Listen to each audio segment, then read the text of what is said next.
Hello, this is KSQD 90.7 Weekly Cutting Edge. I'm your host, Galina Hale, Professor of Economics at UCSC and Faculty Director at the Institute for Social Transformation. My guest today is Dan Friedman, who is a Professor Emeritus in the UCSC Economics Department and my colleague. He joined UCSC faculty in 1985 after teaching at UCLA and UC Berkeley. He has broad research interests in applied economic theory, with emphasis on learning and evolution, laboratory experiments, and financial markets. The co-author of 5 academic books, 14 NSF grants, and roughly 100 research articles. He currently is studying financial market design, strategic behavior in real time, and evolutionary dynamics of continuance strategies or traits. His popular book, Morals and Markets, An Evolutionary Perspective on the Modern World, was published in October 2008. A second paperback edition, co-authored with journalist Daniel McNeill, appeared in June 2013 with the subtitle A Dangerous Balance.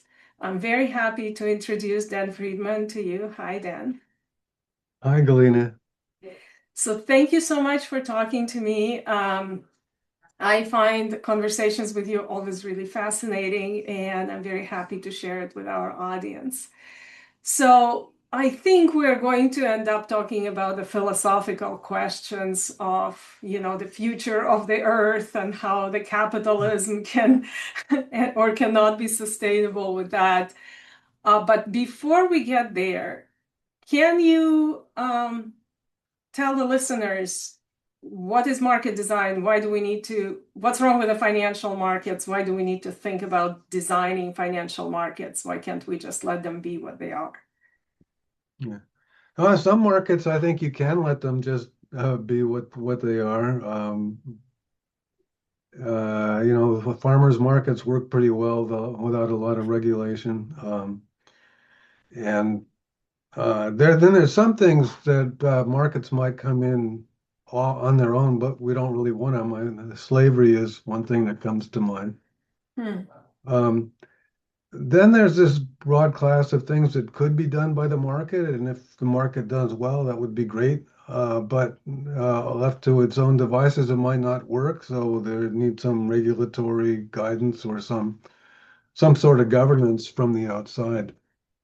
So Uh, how do you define what does it mean for market doing well? How do you know if it's doing well or if it needs a regulation? well, economists have in principle, very clear-cut way of thinking of this.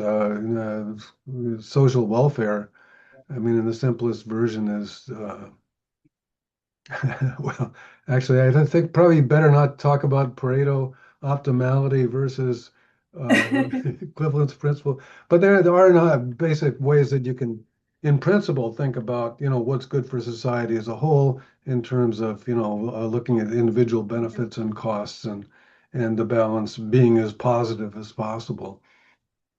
Markets can be very effective ways of bringing about, these social benefits. And I argue in Morals of Markets, it's the second device that humans figured out for cooperation, especially markets worked well on a large scale cooperation across hundreds, thousands, millions, now billions of individuals, bringing cooperative outcomes and benefits to them, hopefully, potentially.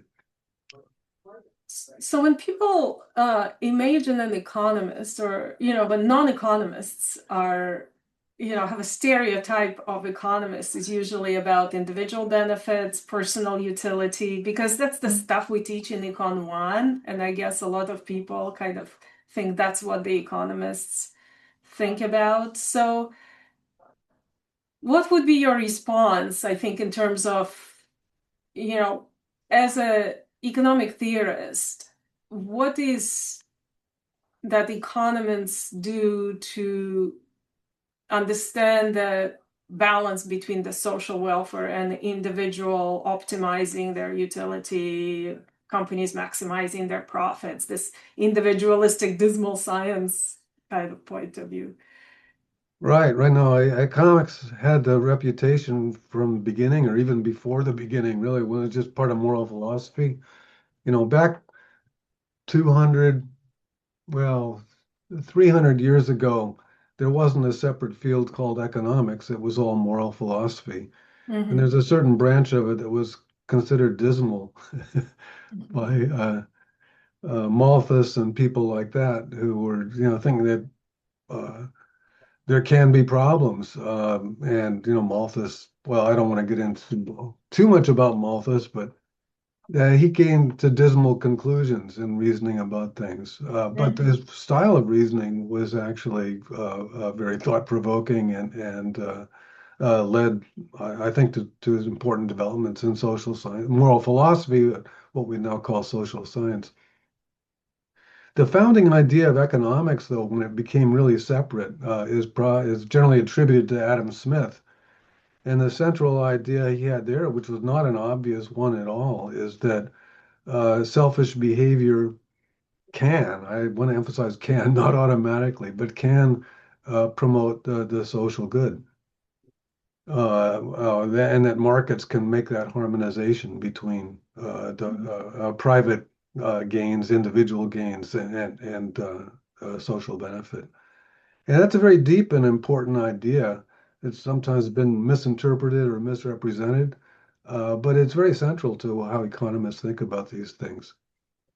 And the whole point of market design is to try to harmonize that selfish to find ways to and sometimes it'll happen pretty easily on its own as if by an invisible hand. Mm-hmm. Other times, though, an invisible hand needs a little bit of a boost or correction or supplement from something more visible in terms of social governance. So I know your work is, very theoretical. A lot of it is abstract, but can you give some examples of market design so that people understand what we're talking about? Yeah, well, California energy markets, I think, are. I don't know how long you've been in. Well, you've been in California on Been and in off, so I California a think long you know time, about yes. this. Um, so, electric power was provided to consumers through regulated monopolies from until about the year 2000. Hmm. And there's a lot to say about that, but it's not really a market. I mean, the market plays some role, but it's not a competitive market Right. of the sort that Adam Smith and the successors had envisioned.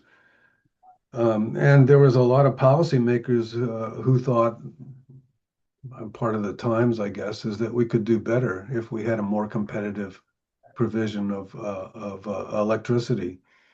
Hmm. So we went into an era of deregulation and competition, so that you would have, and that involved design. There were committees working. I knew with some of the people involved. I'd tried to get involved in running laboratory Hmm. experiments to help support some of the ideas or reject some of the ideas to inform that decision. Unfortunately, I wasn't able to get in on it, but I did talk to people who were directly involved. And at some point, it went live. We went live with a more competitive market situation that some of the more astute people realized was possibly problematic. Well, within a few years, we had some crazy episodes with massive blackouts and manipulation by Enron traders and other people. Hmm. It was a huge scandal. Gray Davis basically was voted out um, in the middle of when there was a recall election, and the governor of California was dismissed. Instead, Arnold Schwarzenegger became our governor. And it was, I think, mainly because of this. There were other things too, but I think this was number one cause of disaster. Well, after time, they adjusted many of the things, many of the problems of market power and patched here and there. And California has better functioning energy markets now, though they could still do with a lot of improvement. No, better than in the year 2000 when we had those blackouts. Well, that's a low bar. I mean, if you It is. mention PG&E, to me, my first response is don't get me started. Right. Well, I don't think we want to go into detail, and I'm not really Right, prepared to talk about too many details of California right. energy markets. But this is an example of a case where you need some market design and engineering. and it can be very important to the lives of people. Financial markets, maybe even more so, you Why know. is that? Well, yeah, losing, having blackouts and having energy bills that higher than they should be is very annoying, enough to make you angry. But having your life savings wiped out, in a financial crisis, Mm. is worse. So, okay, let's talk about financial markets then.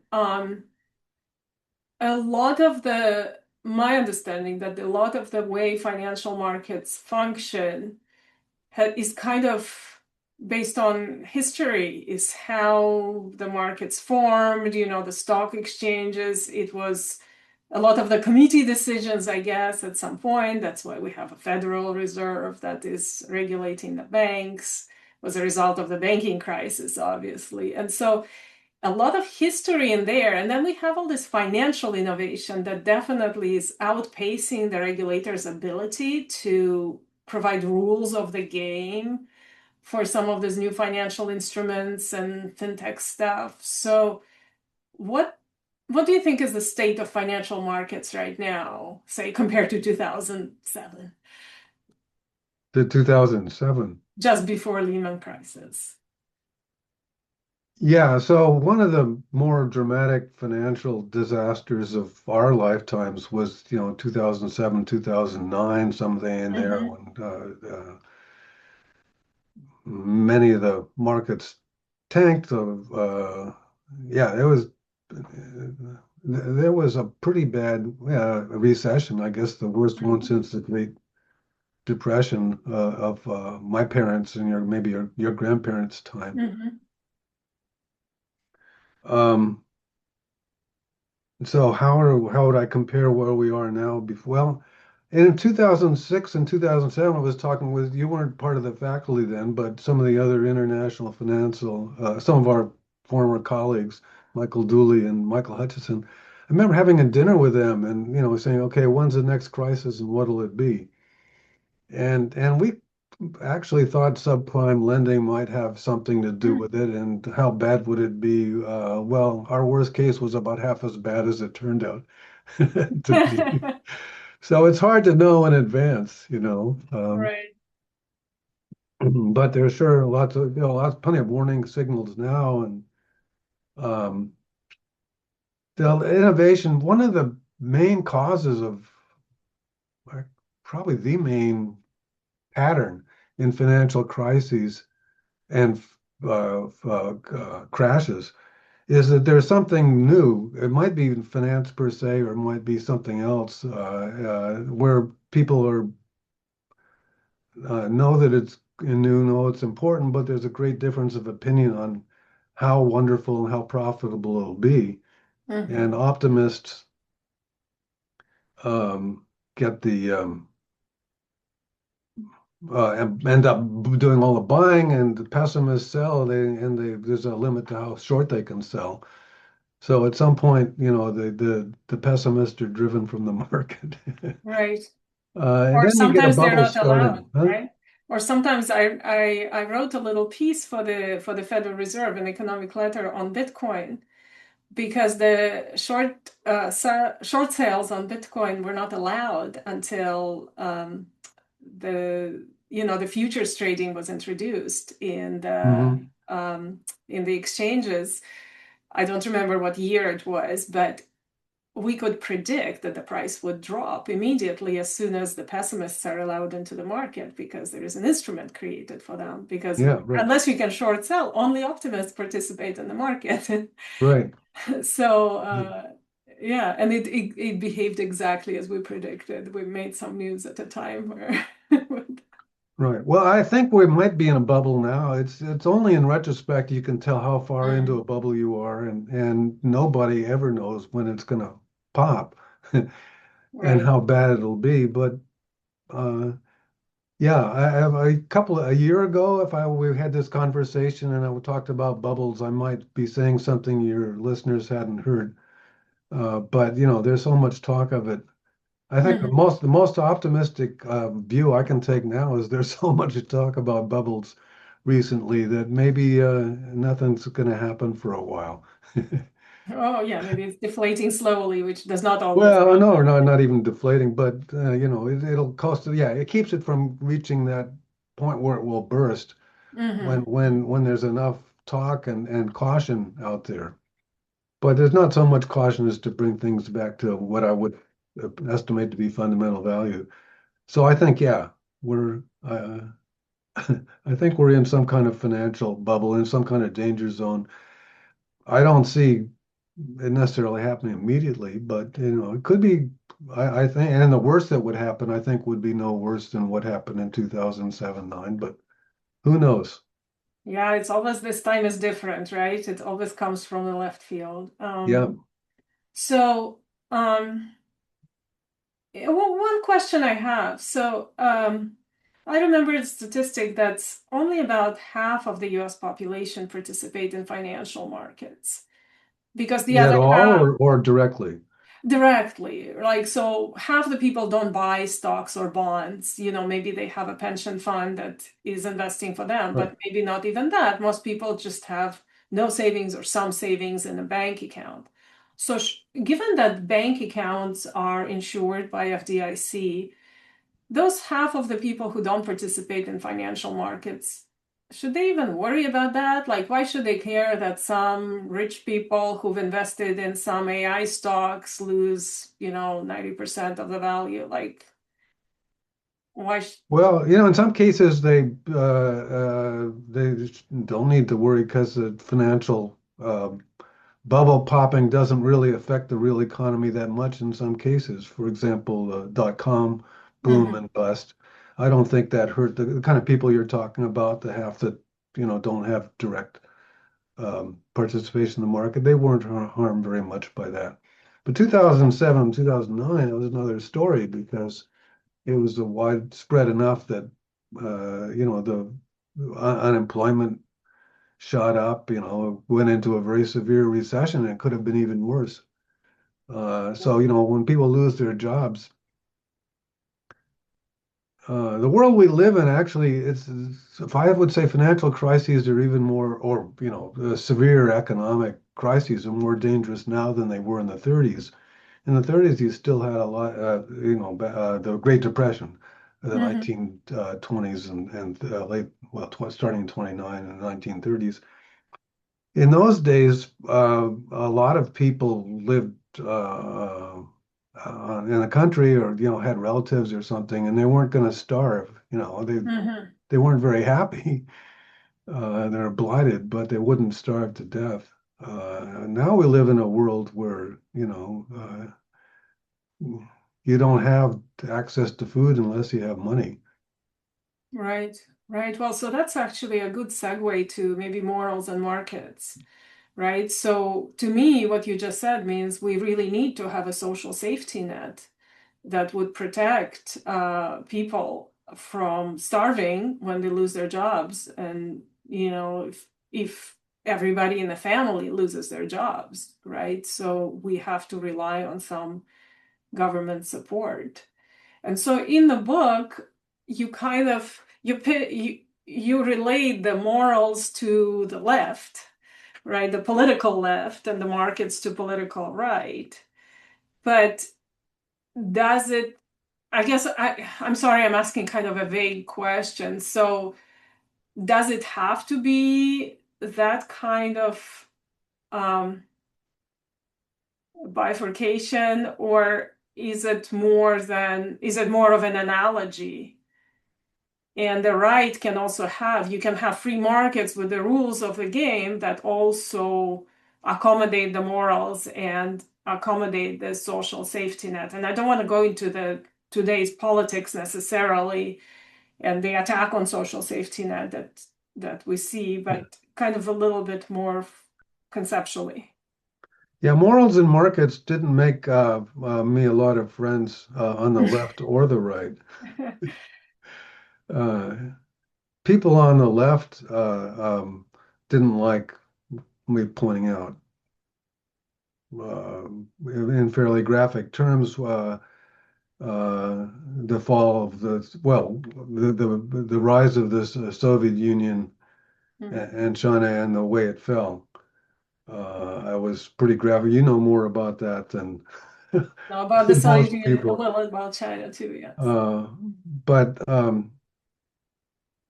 yeah, so I mean, and so socialism is understood as central planning, or what was supposedly central planning, but black markets, the whole kind of system. It was there. I would certainly say, I mean, I pointed out its flaws very, very thoroughly, and said a few other things people on the left didn't like. And then the people on the right didn't like what I had to say because although I think markets play a central role, indispensable and important role in a world as big and complicated as ours, you really need markets for Mm-hmm. societies for billions of people to function. I don't take the view that you should just let it rip. Mm-hmm. And that inequality is fine, and things that a lot of right-wing shibboleths I also attacked, or I wasn't mostly a polemic, but if you read the book, you'd realize it wasn't at all sympathetic to right-wing positions on these matters. Yeah. And I was hoping, when I wrote the book first, I thought this whole right and left kind of polarization was fading. And we were Mm-hmm. going to move into something more sophisticated, which would see, yeah, there's an important role for markets, but yeah, the moral system and cooperate, finding ways to cooperate for the mutual benefit of all. That's central, always has been central to our species, and it still is. And we need to find ways that work in the modern world. Um, I thought that was an important message. Mm-hmm. Uh, the flip side of that, and what I really argue in the book, and I spend most of the time doing, is to say, well, we have a lot of serious problems in the modern world. And you can regard all of them as being a mismatch between our moral system and the market system, one way Mm-hmm. or another. Uh, and one chapter that I thought might be of particular interest here towards the end of the book is called Cooling the Earth. And it more broadly about environmental problems that arise because of market imperatives and moral imperatives Mm-hmm. Mm-hmm. clashing in ways they, oh, but then also there's some parts of that we're saying, well, here's some places where we managed to harmonize the two and make things work. Mm-hmm. So that's kind of a question that we discuss a lot with our common friend Sandy Faber, who I also interviewed for the Yes. for this show. Um, so let's talk about this a little bit more. So clearly, you know, one can argue that modern capitalist system that did not put the right price on the externalities, such as greenhouse gas emissions, is a market failure, right? But is that just an example of a market failure from the small letter M, or is it really a failure of the whole market capitalist system that is inherently not consistent with sustainability? Because we have, it's built on the idea that we have to keep growing, and it, violates the transversality condition. So I know we talk about it a lot, but maybe you can talk in the Yeah, yeah. context. This is something that maybe many of your listeners are concerned about. I love Sandy Faber, and I'm, deeply involved in some things she's doing. But one thing that we've argued about, and I haven't quite been able to get her to, I think, fully grasp, uh, yeah, is this matter of, I mean, she thinks, and I think many people think, maybe people, especially in my generation, and in America, grew up, people on the left of thinking that capitalism is a problem and the profit motive and the need to grow.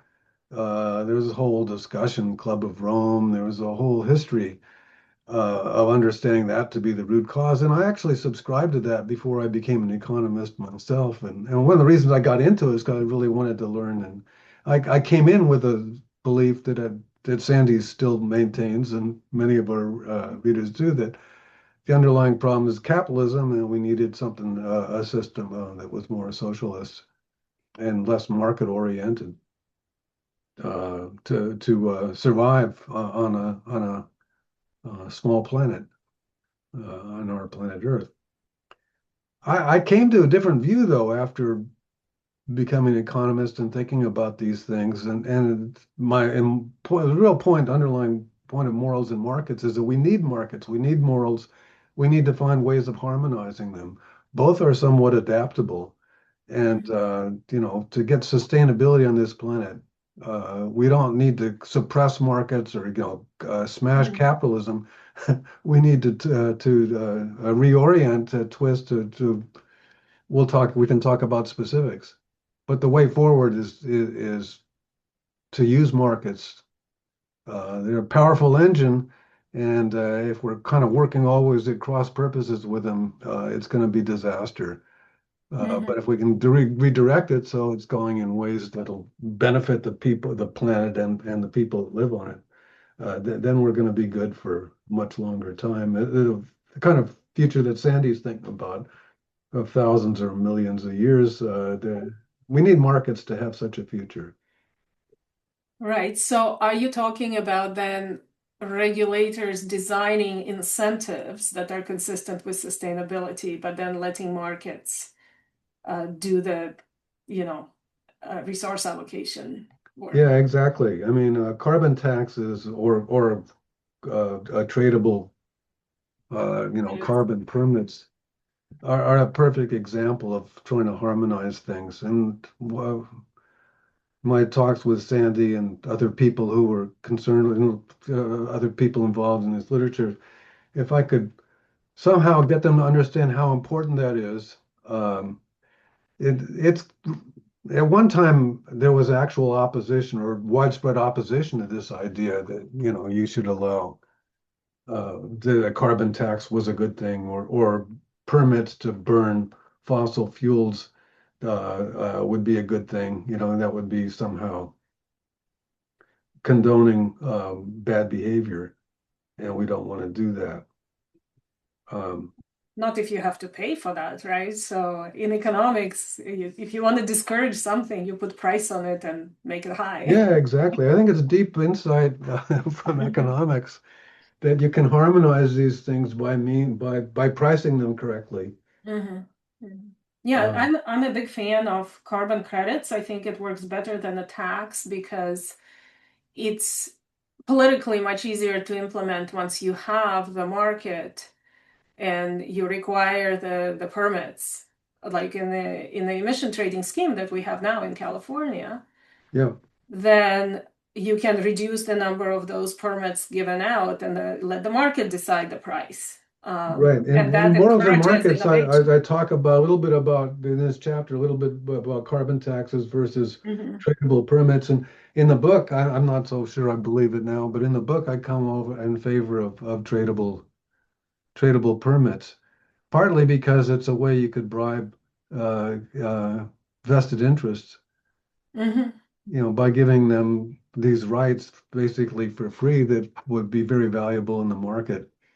Yeah, you can start with free. I think that's the idea for the political economy of that. You start with free, but then as you can, you start reducing the Yeah, right. numbers and they have to buy more unless they green their Unless technology. they're just going to sell them anyway and do something that makes more sense given Exactly, new exactly. pricing system.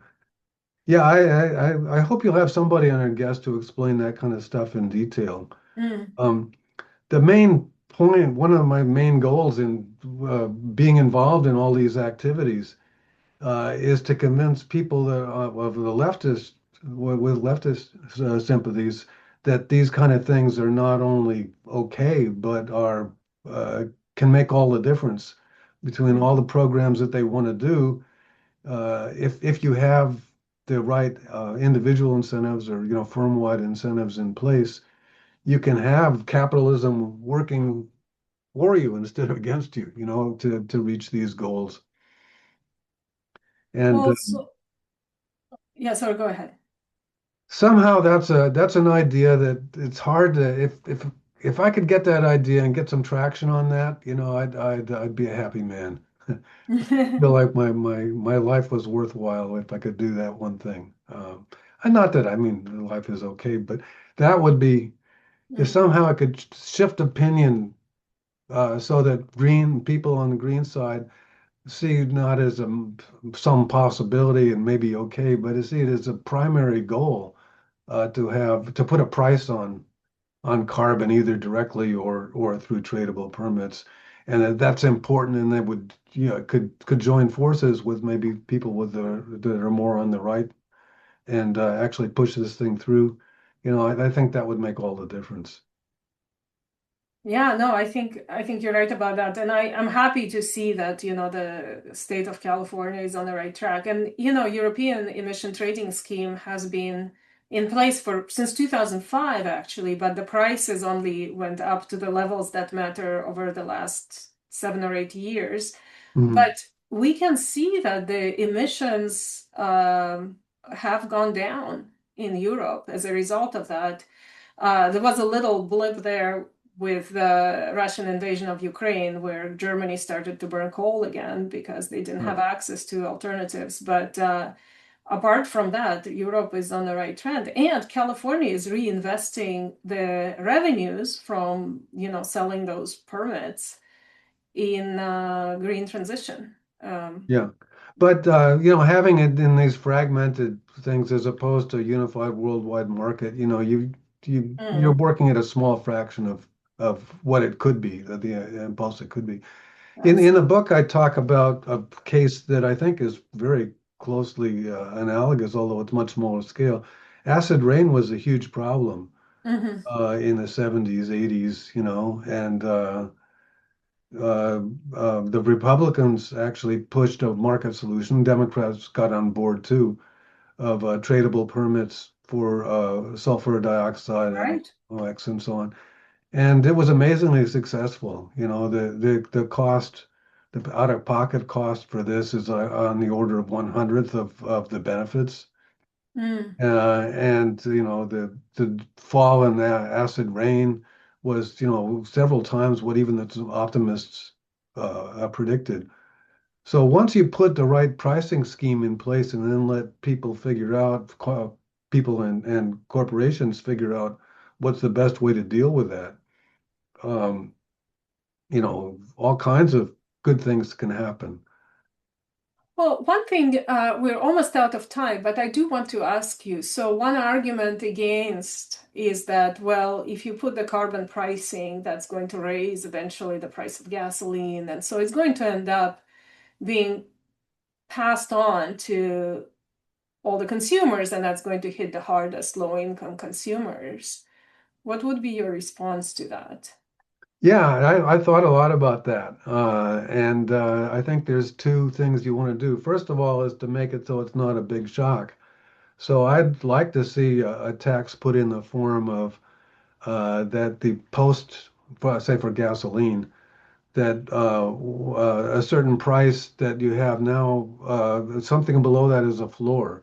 And so you Hmm. phase in the tax when the price is going down, which probably will happen over the next year or so. The price of Hmm. gasoline is probably going down. That's the time you want to phase in the Hmm. tax. So, people are seeing a fall, but not falling as much as it might have otherwise. I see. Anyway, phasing it in an intelligent way is what I'd like to see if it were politically feasible. Um, the other point is that, well, you get a lot of when you have this tax, you got a bunch of revenues. And Hmm. there's sort of three things you can do with the revenues, and I think they're all equally important. I mean, not necessarily do one third, one third, one third, but to deal with the problem you talked about, some of this should be rebated to Hmm. ordinary people. I'm thinking just the easiest way is just every citizen, um, or maybe every family, or maybe every citizen, including kids, gets an annual check that comes from from the proceeds of the tax, Hmm. and that would be particularly valuable for people at the bottom of the Right. income spectrum. The other two uses being, of course, just reduce the deficit and to a fund for subsidizing transition, Hmm. research and development, and maybe a transition to more renewable. But anyway, having the tax revenues could be extremely valuable, and those are the three main uses I'd see for them. Sounds good. If we only could have you as our benevolent dictator in the world, we would get there, I'm sure. So thank you so much, Dan, for your time. Uh, it's always great to talk to you. Thank you. You're a great interviewer. Oh, I've thank you. I've enjoyed our time. It's gone quickly. Yes, it's gone very quickly. This has been Cutting Edge at KSQD 90.7. I'm Galina Hale. Goodbye.